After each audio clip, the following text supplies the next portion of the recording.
reka nangire nkwifuriza igitondo cyiza cyane kandi nkomeza kubwira ngo ukomeze kugira ibihe byiza udukurikiranye aho uri hose gatanu kuri Kagenzi kako mu nkuru dukesha ikinyamakuru bwiza.com kuri uyu wa kabiri tariki 17 z'ukwezi kwa gatatu 2026 abarwanyi 13 ba Wazalendo biciye mu mujyi wa Goma nyuma yo kuhagaba igitero mu ijoro ryo ku cyumweru rishyira kuwa mbere tariki ya 16 Werurwe.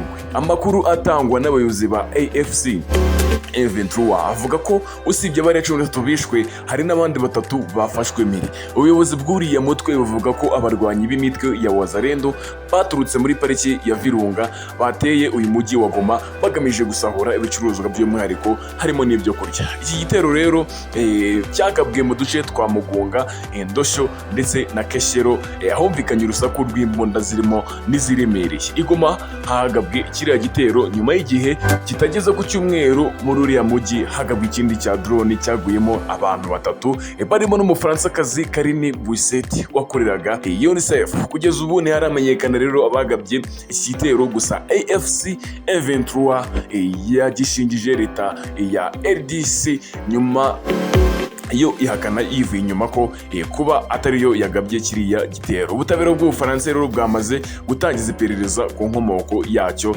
gusa ibyarivuyemo ntabwo biratangazwa.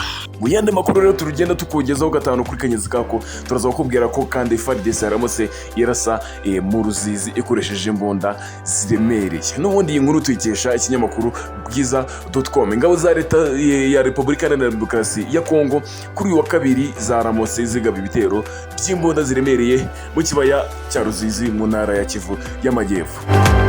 Amakuru y'ibitero rero yemejwe na FSC M23 biciye mu muvugizi wayo Laurence Kanyuka abinyujije ku rubuga rwe rwa X. Yavuze ko ibitero byagabwe mu muhanda munini uhuza imijyi ya Bukavu na Uvira wa RN5 mu gace ka Kabonambo, aho yagize ati intambara rusange yashojwe n'ubutegetsi bwa Kinshasa igize ku rundi rwego ruhanitse ku muhanda mukuru wa RN5 mu kibaya cya Ruzizi kuva saa 12:40 za mu gitondo k'uyu munsi. Rero ingabo zabwo zatangiye kurasa cyane hakoreshejwe imbunda ziremereye mu gace gatuwe cyane ka Kabonambo. AFC M23 ivuga ko ibyo bitero byateje urupfu n'akaga gakomeye muri kariya gace ndetse bituma abaturage benshi b'inzirakarengane bagenda bahunga ingo zabo. Usibye mu kibaya cya Ruzizi, AFC M23 ivuga ko rero ingabo za leta zanagabye ibitero mu duce twa Bidegu, Mikenke ndetse no mu nkengero zatwo muri komine Minembwe. Uyu mutwe rero wagaragaje ko guceceka biriya bikorwa bikomeje gufata intera bitemewe kandi bikaba bidakwiye kwihanganirwa.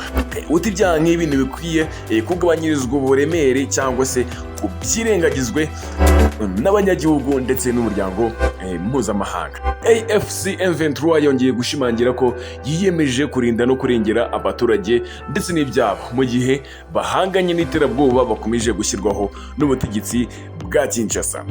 Mwibutsa ko ngiye gutegura ndetse ukagezaho aya makuru amashyagiye yandikwa ku binyamakuru bigiye bitandukanye.